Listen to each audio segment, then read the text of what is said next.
Hello नमस्कार दोस्तों, स्वागत है आपका अखंड भारत के यूट्यूब चैनल पर।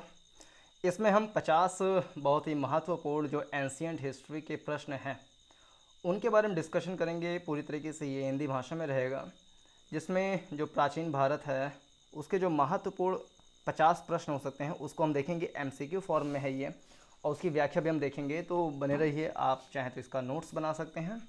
तो चलिए वीडियो की शुरुआत करें। पहला प्रश्न है, निम्न में से किस मौर्य साम्राज्य के शासक को उनके सेना अध्यक्ष पुष्यमित्र शुंग ने मारा था? तो आप इन चार ऑप्शन का प्रयोग करते हुए सही उत्तर कमेंट सेक्शन में बताइए। अगर नहीं आ रहा है तो आप अंदाज़ा लगा के ही कीजिए कि आपका कितना सही होता है। आपका अंदाज़ा जो तुक्का है वो कितना ज़्यादा सही होता है। 50 क्वेश्चन को इस प्रकार से कीजिए और लास्ट में आप काउंट कीजिए कि आपका कितना सही हुआ, कितना गलत हुआ, और आप अपने आप को कहाँ पर पाते हैं। तो किस मौर्य साम्राज्य के शासक को उनके सेना अध्यक्ष पुष्यमित्र शुंग ने मारा था? बृहद्रथ, दशरथ, संप्रीति या देववर्मन? तो इसका सही विकल्प है ए वाला। ए वाला इसका सही विकल्प है, यानी कि बृहद्रथ। तो किस मौर्य साम्राज्य के शासक को उनके सेना अध्यक्ष पुष्यमित्र शुंग ने मारा था? तो उनका नाम है बृहद्रथ को जो है पुष्यमित्र शुंग ने मारा था। इसकी व्याख्या क्या है? बृहद्रथ जो है अंतिम मौर्य शासक थे जिन्हें उनकी सेना के कमांडर पुष्यमित्र शुंग ने मारा था। तो पहली बात तो मौर्य शासक का अंतिम कौन था? तो मौर्य शासक का अंतिम जो शासक है उसका नाम था बृहद्रथ, जिन्हें उनकी सेना के जो कमांडर थे इनका नाम था पुष्यमित्र शुंग। उन्होंने मारा था, जिसने शुंग राजवंश शुरू किया। इसका मतलब मौर्य के बाद कौन सा शासन शुरू हुआ? तो मौर्य के बाद शुरू हुआ शुंग वंश का शासन। और शुंग वंश की नींव किसने रखी? तो पुष्यमित्र शुंग ने रखी। किसकी हत्या करके? तो मौर्य साम्राज्य के अंतिम शासक बृहद्रथ की हत्या करके शुंग वंश की नींव रखी गई। दशरथ जो थे वो मौर्य शासक जिन्होंने अशोक के बाद शासन किया था। यानी सबसे पहले जो मौर्य साम्राज्य के चंद्रगुप्त मौर्य फिर आ गए, उसके बाद आ गए ये अशोक। फिर अशोक के बाद कौन आया? तो अशोक के बाद आए दशरथ। संप्रति कौन है? तो दशरथ के पुत्र हैं। तो अशोक के पुत्र दशरथ हैं, दशरथ के पुत्र कौन है? तो वह संप्रति। 224 ईसा पूर्व से 215 ईसा पूर्व तक शासन किया था संप्रति ने। फिर देववर्मन को अगर देखें तो देववर्मन कौन है? तो मौर्य साम्राज्य के शासक थे। ये देववर्मन भी जो है मौर्य साम्राज्य के शासक थे, जिन्होंने 202 ईसा पूर्व से 195 ईसा पूर्व तक शासन किया था। तो इस प्रकार से इसका सही विकल्प हो जाएगा अपना बृहद्रथ। अब दूसरा प्रश्न देखें, किस वेद को भजनों की पुस्तक के रूप में जाना जाता है? इसको तो आप जरूर बता लेंगे कि किस वेद को भजनों की पुस्तक, यानी किस वेद में जो है भजन वगैरह का वर्णन किया गया है? यजुर्वेद, सामवेद, अथर्ववेद, ऋग्वेद। ऋग्वेद तो आपको मालूम है कि सबसे पुराना वेद है। अथर्ववेद है, अथर्ववेद में भी वर्णन किया गया है। यजुर्वेद पता है कि गद्य और पद्य दोनों में लिखा गया है। तो इसका सही विकल्प क्या होगा? फटाक से कमेंट सेक्शन में बताइए। तो इसका सही विकल्प क्या होगा? तो इसको हम देखते हैं, ये देखिए बी वाला इसका सही विकल्प है। तो भजनों का वर्णन जो है वो सामवेद में किया गया है। व्याख्या अगर इसकी देखें तो सामवेद को भजनों की पुस्तक यानी बुक ऑफ चैंट्स के रूप में जाना जाता है। सामवेद ऋग्वेद के छंदों का संगीतमय रूप है, यानी जो ऋग्वेद के छंद हैं उसी का ही संगीतमय रूप है सामवेद में। इस वेद का संगीत शास्त्र का मूल माना जाता है। तो संगीत शास्त्र का मूल किस वेद को माना जाता है? तो इसी सामवेद को माना जाता है। इसी को भजनों की पुस्तक भी कहते हैं, यानी कि बुक ऑफ चैंट्स भी कहते हैं। तो इस प्रकार से इसका विकल्प हो जाएगा सामवेद। अब तीसरे प्रश्न बताएं। तीसरा प्रश्न है, सिंधु घाटी की सभ्यता के किन स्थलों में घोड़ों के हड्डियों के अवशेष पाए जाते हैं? तो इसका आप आंसर बताइए कमेंट सेक्शन में। घोड़े की हड्डियों के अवशेष किस सिंधु घाटी सभ्यता के स्थल पर पाए जाते हैं? दायमाबाद, हड़प्पा, कालीबंगा या सुतकोतदा? तो इसका आंसर आप बताइए कमेंट सेक्शन में क्या होगा। तो इसका सही विकल्प होगा डी वाला, यानी कि सुरकोतदा। तो सिंधु घाटी की सभ्यता के किस स्थल पे घोड़े की हड्डी के अवशेष मिले हैं? तो उसका सही विकल्प है सुरकोतदा में मिला है। अब इसकी अगर व्याख्या हम देखें तो सिंधु घाटी सभ्यता में घोड़े की हड्डियों के अवशेष मिले हैं। सिंधु घाटी सभ्यता में घोड़े की हड्डियों के अवशेष मिले हैं और सुतकोतदा स्थल पे पाए गए हैं। सुतकोतदा स्थल गुजरात के कच्छ जिले में भुज के 160 किलोमीटर उत्तर पूर्व में स्थित है। कुल मिलाकर के सुतकोतदा कहाँ पर है? तो सुतकोतदा जो स्थल है वो गुजरात में है, जहाँ पर घोड़े की हड्डियों के अवशेष प्राप्त हुए हैं। गुजरात में भी जो कच्छ जिला है वहाँ पर, और कच्छ जिले में भी जो भुज है, भुज से 160 किलोमीटर उत्तर पूर्व में स्थित है। अब चौथा प्रश्न देखें। खटियावर, जिसको काठियावाड़ कहते हैं, काठियावाड़ यानी गुजरात में जो है, तो काठियावाड़ के अर्धशुष्क क्षेत्र में किस शक शासक ने सुदर्शन झील की मरम्मत करवाई थी? बहुत इंपॉर्टेंट क्वेश्चन है। सुदर्शन झील की मरम्मत, पहली बात तो सुदर्शन झील कहाँ पर है? तो काठियावाड़ गुजरात में है। और सुदर्शन झील की मरम्मत करवाई थी शक शासक ने। तो किस शक शासक ने करवाई थी? रुद्रदामन, मौस, नाहपाना, उशावदेव, कौन है? आप सही आंसर इसका बताइए। ना आता हो तो आप तुक्का मार के बताइए। तो इसका सही आंसर है ए वाला, यानी रुद्रदामन। तो काठियावाड़ के अर्धशुष्क क्षेत्र में शक शासक ने सुदर्शन झील की मरम्मत करवाई थी। उनका नाम क्या है? तो उनका नाम है रुद्रदामन, उनका सही विकल्प है। इसकी व्याख्या देखें तो भारत में सबसे प्रसिद्ध शक शासक, तो सबसे प्रसिद्ध शक शासक कौन है? तो वो है रुद्रदामन। भारत में सबसे प्रसिद्ध शक शासक रुद्रदामन 130 से 150 ईसा पूर्व था। उन्होंने काठियावाड़ गुजरात के अर्धशुष्क क्षेत्र में सुदर्शन झील की मरम्मत करवाई थी। उन्होंने जूनागढ़ में शुद्ध संस्कृत में पहला सबसे लंबा शिलालेख भी जारी किया था। तो एक प्रश्न यहाँ से बन सकता है कि जूनागढ़ में शुद्ध संस्कृत में पहला सबसे लंबा शिलालेख किसने लिखवाया? तो उसका नाम है रुद्रदामन। अब अगले प्रश्न में आए। पांचवा प्रश्न बहुत इजी है। सुतकोतदा का पुरातात्विक स्थल किस राज्य में स्थित? इसका आंसर आप फटाक से कमेंट सेक्शन में बताइए। आपके चार विकल्प हैं, ये हैं आपके चार विकल्प। कर्नाटक में है कि गुजरात में कि राजस्थान में कि हरियाणा में? क्या नाम था? सुतकोतदा। तो ये जो हड़प्पा कालीन पुरातात्विक स्थल है ये किस राज्य में है? कमेंट सेक्शन में बताइए इसका सही आंसर। तो इसका सही आंसर क्या है? इसका सही आंसर है बी वाला, यानी कि गुजरात में पड़ता है सुतकोतदा। अब इसकी व्याख्या भी देख लें इसी बाने। सुतकोतदा एक पुरातात्विक स्थल है। क्या? सुतकोतदा एक पुरातात्विक स्थल है। यह कच्छ जिले गुजरात के रापड़ तालुका में स्थित है। तो सुतकोतदा कहाँ है? ये कच्छ जिले में है, गुजरात के रापड़ तालुका में स्थित है। यह सिंधु घाटी सभ्यता से संबंधित है। और सुरकोतदा में क्या मिला है? तो यहाँ पर मिला है घोड़े के अवशेष मिले हैं यहाँ पे। अगला छठा प्रश्न देखें तो नालंदा विश्वविद्यालय की स्थापना किसके द्वारा की गई थी? नालंदा विश्वविद्यालय की स्थापना किसके द्वारा की गई थी? हर्षवर्धन, कुमारगुप्त प्रथम, समुद्रगुप्त, चंद्रगुप्त। तो बताइए इसका सही आंसर क्या होगा? नालंदा विश्वविद्यालय की स्थापना किसने की थी? तो इसका सही आंसर है बी वाला, यानी कुमारगुप्त प्रथम। तो कुमारगुप्त प्रथम था जिसने नालंदा विश्वविद्यालय की स्थापना की थी। कौन? कुमारगुप्त प्रथम नालंदा विश्वविद्यालय की स्थापना की थी। कुमारगुप्त प्रथम नालंदा विश्वविद्यालय की स्थापना किए थे। इसका सही विकल्प हो जाएगा। इसकी व्याख्या देखें तो नालंदा विश्वविद्यालय की स्थापना गुप्त सम्राट कुमारगुप्त प्रथम ने की थी। नालंदा विश्वविद्यालय की स्थापना गुप्त सम्राट कुमारगुप्त प्रथम ने की थी। यह कन्नौज के राजा हर्षवर्धन 7वीं शताब्दी ईस्वी और पाल शासकों, जो कि पाल शासक चले थे 8वीं से 12वीं सदी तक चले थे।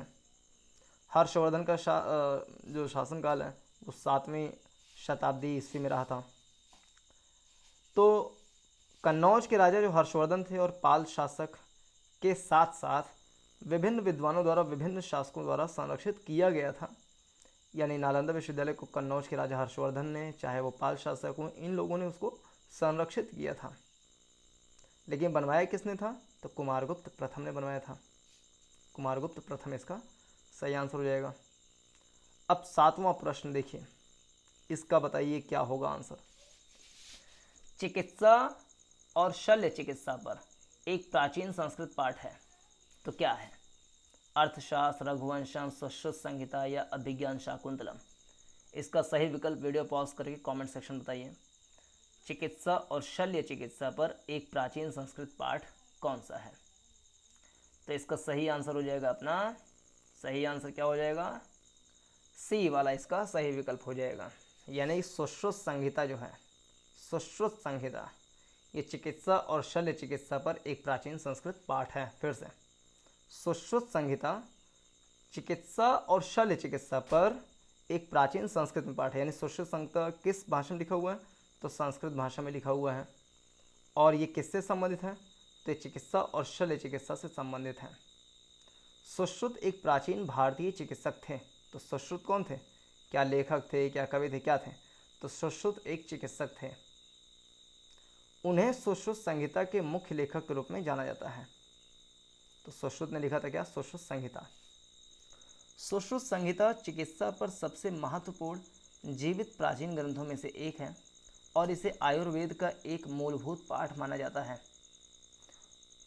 तो क्या सुश्रुत संहिता इस समय जीवित है? यानी कि क्या उसके 100 समय प्राप्त होते हैं? तो बिल्कुल प्राप्त होते हैं, क्योंकि इसे आयुर्वेद के एक मूलभूत पाठ भी माना जाता है और महत्वपूर्ण एक जीवित प्राचीन ग्रंथ में से एक है।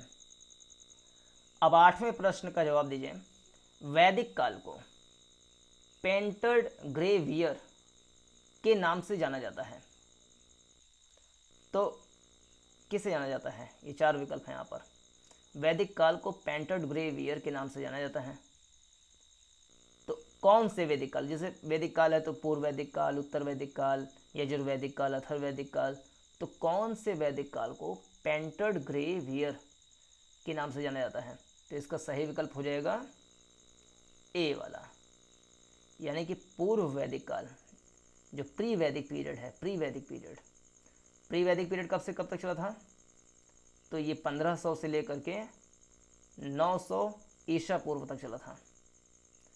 फिर 900 ईसा पूर्व से लेकर के 500 ईसा पूर्व तक चला था उत्तर वैदिक काल। तो वैदिक काल को, किस वैदिक काल को पेंटेड ग्रेवियर कहा जाता है? तो वो है पूर्व वैदिक काल, प्री वैदिक पीरियड। इसकी व्याख्या देखें तो बाद में वैदिक काल को पेंटेड ग्रेवियर चरण के रूप में जाना जाता है और इसका इतिहास बाद के वैदिक कर पर आधारित है, जिसे ऋग्वेद के बाद संकलित किया गया था। और इस अवधि के दौरान आर्य लोग ऊपरी गंगा, यमुना और सदानीरा के क्षेत्रों में फैल गए थे। तो आर्य लोग कहाँ, आर्य जो शब्द है ये किसके लिए प्रयोग किया जाता है? तो जो गंगा, यमुना और गंडक, सदानीरा नदियाँ, जो गंडक, तो इन क्षेत्रों में सिंधु घाटी सभ्यता के पतन के बाद जो लोग रहे उनको कहा गया आर्य। और इस अवधि में चावल और गेहूं एक मुख्य फसल थी। चावल गेहूं मुख्य फसल थी कब? पूर्व वैदिक पीरियड में।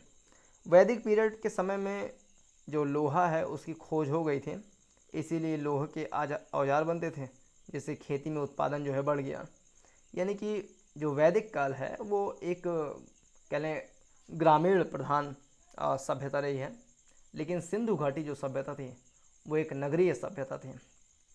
सिंधु घाटी सभ्यता में लोहे की खोज नहीं हुई थी, जबकि वैदिक सभ्यता में लोहे की खोज हो गई थी।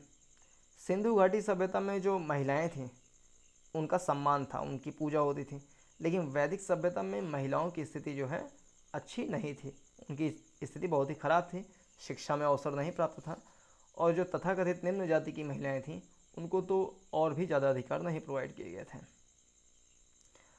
तो वैदिक समय में जो मुख्य फसल थी वो थी चावल और गेहूं, और वैदिक समय एक कृषि प्रधान समय रहा है।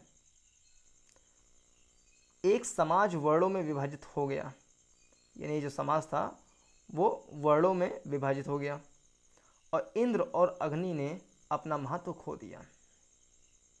इंद्र और अग्नि ने अपना महत्व खो दिया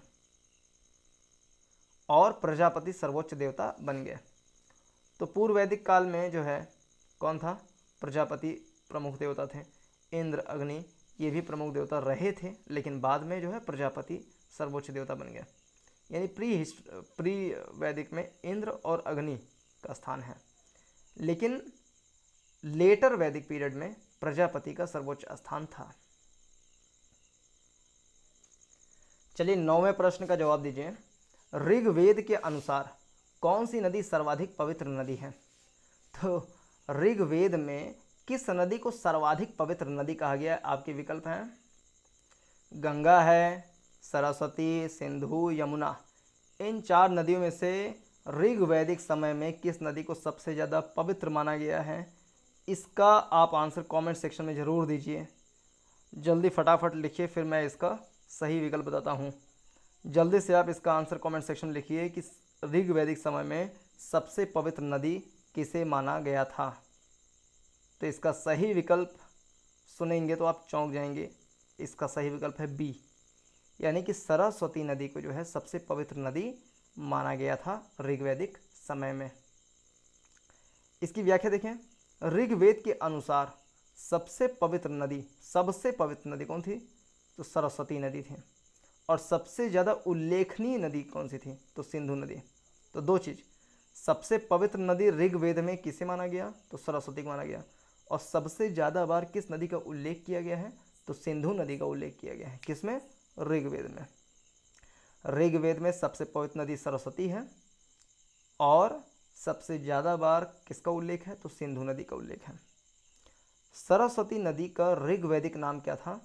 राजस्थान क्षेत्र में सरस्वती के रूप में जाना जाता है। देखिए, सरस्वती नदी का ऋग्वैदिक नाम राजस्थान क्षेत्र में सरस्वती के रूप में जाना जाता है। तो सरस्वती राजस्थान क्षेत्र में कहते हैं, आधुनिक नाम उसको अभी भी सरस्वती कहते हैं, जो कि एक विलुप्त नदी मानी जाती है। ऋग्वेद या कहें कि प्रारंभिक वैदिक काल के लिए ज्ञान का एकमात्र स्रोत है। तो प्रारंभ में जो ऋग्वेद है सबसे प्राचीन वेद है, इसीलिए जो प्री वैदिक पीरियड है उसको हम ऋग्वैदिक पीरियड भी बोल देते हैं। और ऋग्वेद के बाद जो वेद लिखे गए, सामवेद, अथर्ववेद, यजुर्वेद, वो सारे लेटर वैदिक पीरियड में माने जाते हैं। तो प्रारंभिक वैदिक काल के लिए ज्ञान का एकमात्र स्रोत कौन सा है? तो उसका सही आंसर हो जाएगा ऋग्वेद। ऋग्वेद में कितनी नदियों का उल्लेख किया गया है? तो ऋग्वेद में 40 नदियों का उल्लेख किया गया। बहुत इंपॉर्टेंट क्वेश्चन सब बनते हैं। ऋग्वेद में 40 नदियों का उल्लेख किया गया है। ऋग्वेद के नादि सूक्त स्त्रोत में 21 नदियों का उल्लेख है। क्या? ऋग्वेद के नादि सूक्त स्रोत में 21 नदियों का उल्लेख है, जिनमें पूर्व में गंगा, पूर्व दिशा में गंगा और पश्चिम में कुभा यानी काबुल। अच्छा, काबुल नदी जो है वो किसका उसका प्राचीन नाम क्या है? तो उसका प्राचीन नाम है कुभा। तो ये शामिल है किसमें? ऋग्वेद के नादि स्रोत में 21 नदियों का उल्लेख किया गया था। उसमें कुभा जो है सबसे पश्चिम में और गंगा सबसे पूर्व में शामिल किया गया है। आर्य लोग कहाँ रहते थे? तो आर्य लोग मुख्यतः नदियों के किनारे रहते थे, जैसे कि गंगा नदी किनारे, यमुना और गंडक इत्यादि नदियों के किनारे जो है आर्य लोग रहते थे। सरस्वती नदी भी जो है उसका उल्लेख ऋग्वेद में किया गया है और उसको सबसे पवित्र नदी मानी जाती थी। और सिंधु नदी का उल्लेख सबसे ज़्यादा बार किया गया है। तो ये सारी बेसिक बातें हैं। 10वें का आंसर आप बताइए।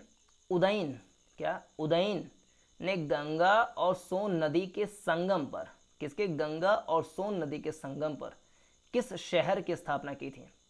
काशी, मथुरा, पाटलिपुत्र, वाराणसी। तो बताइए, उदयन ने गंगा और सोन नदी के संगम पर किस शहर की स्थापना की थी? तो इसका सही विकल्प है सी वाला, यानी कि पाटलिपुत्र। देखिए ये सी है, पाटलिपुत्र। तो पहली बात तो उदयन ने किस शहर की स्थापना की थी? तो पाटलिपुत्र। पाटलिपुत्र किन दो नदियों के संगम पर स्थापित किया गया था? तो गंगा और सोन नदी के संगम पर स्थापित किया गया था।